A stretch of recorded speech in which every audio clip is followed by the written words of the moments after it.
And Fulani herdsmen in Zangon Urban community in Zangon Kataf local government area of Kaduna state have raised alarm over alleged victimization and extortion by military personnel deployed under Operation Safe Haven in the area. The herdsmen, while speaking to Trust TV, appealed to the government to investigate the issue and bring the culprits to book. Here's the report. Some residents of the community accused one Captain Basharun of extorting money from them in exchange for their cattle, among other allegations. Gabana ya zo ya kore shanu Alhaji Goma. Na ce mace ogaye ya kana korin shanu na ina zaka kai su? In my presence, he took away cattle belonging to Alhaji Goma, and when I questioned his action, he did not bother to give me an answer. The next day after the incident, we went to the soldiers' camp to get the cattle, but he insisted that we pay a fine for damages for their farm. We argued that the soldiers brought the cattle to the farm, which eventually got damaged, but it fell on deaf ears. For peace to reign, Alhaji Goma gave me the money, and we paid the fine of 140,000 naira. They said not long after the incident, Captain Basharun seized their cattle again. Not long after the incident, Captain Basharu seized the cattle again, and I was the one who went to collect them because Alhaji Goma was not in town. I voiced my displeasure over his actions and the unfair treatment he is giving to Fulani in the community. Later that day, I was at home when some military police came from Jos, Plateau State. They said they were on a fact-finding mission and asked us to cooperate with them. The soldiers from Jos asked us what the soldiers in the area had been doing to us, and we told them everything about how the soldiers seize our cows and release them when we pay money.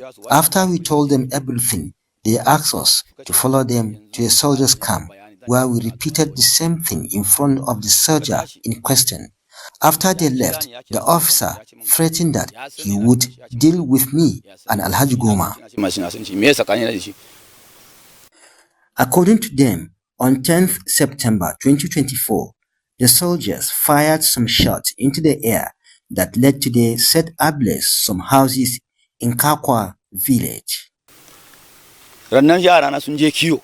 One day, my children and my dogs were hiding our cattle when they encountered the officer. He was in company of two other soldiers, and they were holding guns.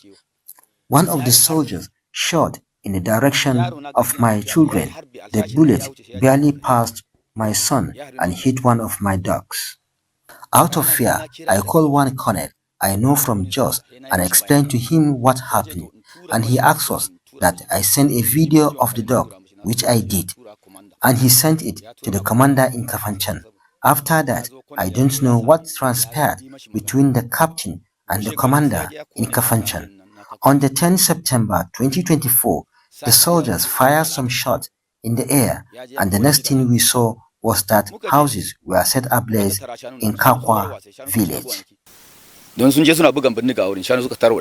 Corroborating Ibrahim's story, Jafar Salihu, chairman, Bandarawo Youth Development Association Kaduna, accused the commander of conniving with the locals to trample on the rights of Fulanis in the area. As a leader, I went and saw with my eyes how houses were burnt, and I could only plead with them not to retaliate, but rather tell the world the kind of injustice they are facing, so that the authorities concerned can put an end to it, because we want peace.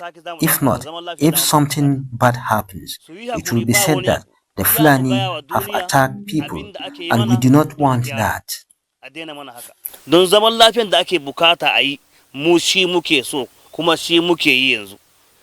Spokesperson Operation Safe Haven, Captain Zakom Samson, promised to investigate the allegation. They are calling on the authorities concerned to investigate the matter and possibly redeploy the soldier involved, as they are law-abiding citizens.